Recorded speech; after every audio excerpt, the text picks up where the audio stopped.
We got LeBron early, Luca late, with some KD in between in this epic rematch from Monday night's game between the Lakers and the Rockets. Watch how nonchalant JJ is trying to be while signaling this play early in the game with a little thumbs up and a nod, but he knows if they play it just right, we're getting an incredible highlight.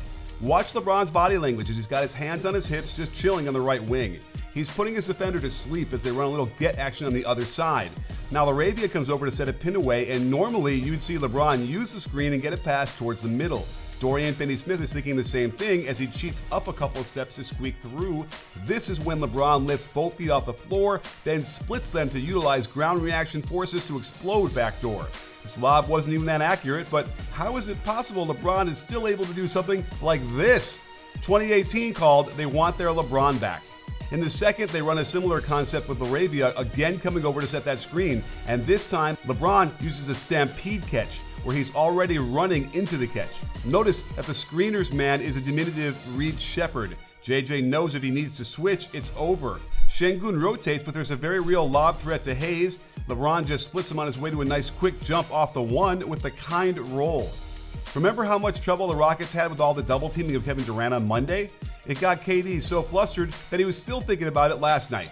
While this was a good adjustment to get him into pistol action with the screen into handoff that forces Ayton to switch onto him, he is clearly worried that the second defender will jump him. Stagnant offense while the double eventually comes from Reeves, but with this spacing, LeBron could practically ignore Okogie, knowing a pass to him would take a long time and he could recover. Instead of just picking Şengün up on a rotation, he flies up to this poor over-the-top pass, gets the steal, and treats us to another dunk in transition. It was hard to believe they'd get caught unprepared for the double teaming, but here we are at the end of the first. Look at the spacing with three Rockets bunched towards the left corner. This makes it easy for Luca to ignore his man and skip up towards the ball.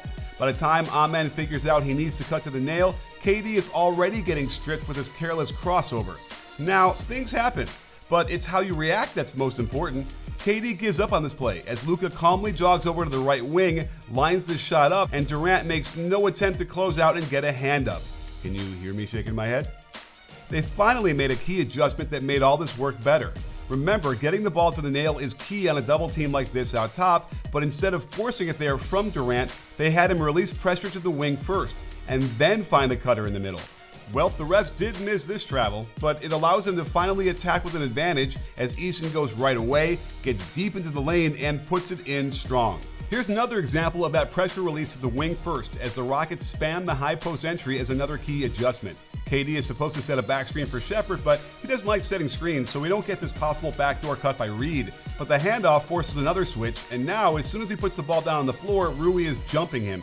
There's the release to the wing, and instead of trying to skip this for the corner like they did on Monday, now they're hitting the middle. They've got a mini 3-on-2 break and find the open shooter to take the lead. With Şengün back, it opened up a whole new aspect of their offense as he's both a good scorer and passer. There's the high post entry again, and instead of back screening and coming for the handoff, KD slips the screen towards the hoop.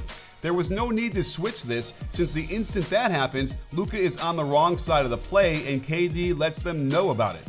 With Şengün out, they run this action with KD in the high post. Another great adjustment. Same concept, different part of the floor as Amen sets the split screen, then cuts backdoor on the switch. Luca doesn't rotate and they get yet another dunk. A couple of other differences from Monday. KD was much more willing to attack on the catch right away instead of dribbling in place and allowing the double team. And when it's Şengün handing off and rolling, it doesn't matter if LeBron correctly rotates over. Here's the same play, and again, KD attacks right away over his right shoulder before the double team can get there, getting into his favorite mid-range bag and the and one. The playoffs are almost upon us, and this game was key towards determining the seedings. As a result, the atmosphere was incredible in the stadium, something you need to experience by getting tickets to the games using SeatGeek. They've got the tickets you're looking for to sporting events, concerts, and the theater. They've got a rating system that tells you what kind of a deal you're getting, and I use them anytime I go see the Lakers or Clippers in Los Angeles.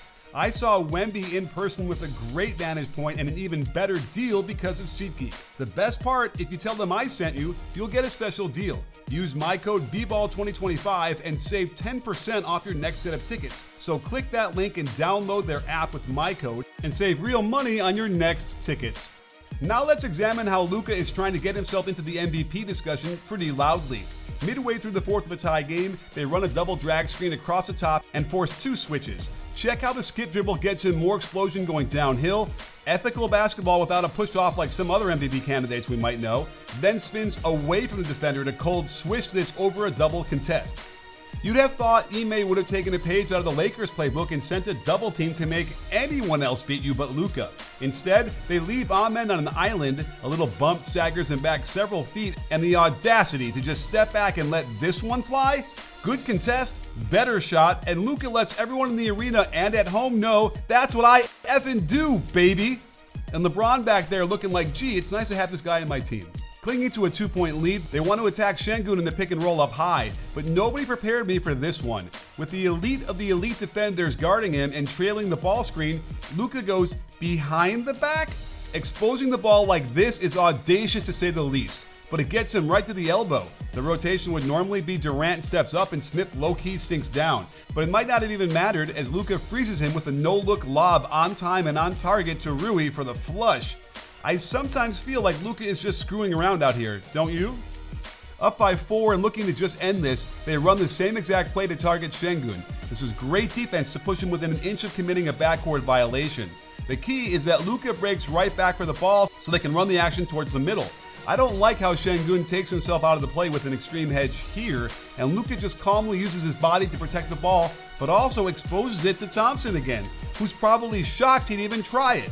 Same rotational issue with KD, but with Luka bearing down on you and LeBron taking off like a 747 down the runway, there was no hope. The no-look was chef's kiss and the game was over. I found it funny that to seal in their practice, we have Thompson all out denying the ball to Luka, which is why it's nice they have another weapon in Austin Reeves to run the show. Because it's Reeves, high hedging here is totally suboptimal as a defensive scheme. Why? Because it puts 2 on the ball while Luka is getting ready to spot up and take advantage. The skip forces Amen to rotate to LeBron, and that gets the matchup the Lakers want. And this is just nasty work. Split tween, pound gallop, gather, step back, and the no follow-through release where the net doesn't even move? This is why the Lakers could conceivably win the whole thing. They've got guys who have gone deep in the playoffs, know what it takes to win, don't get rattled easily, and a coach who's willing to get out of the box a little bit to protect their defensive liabilities.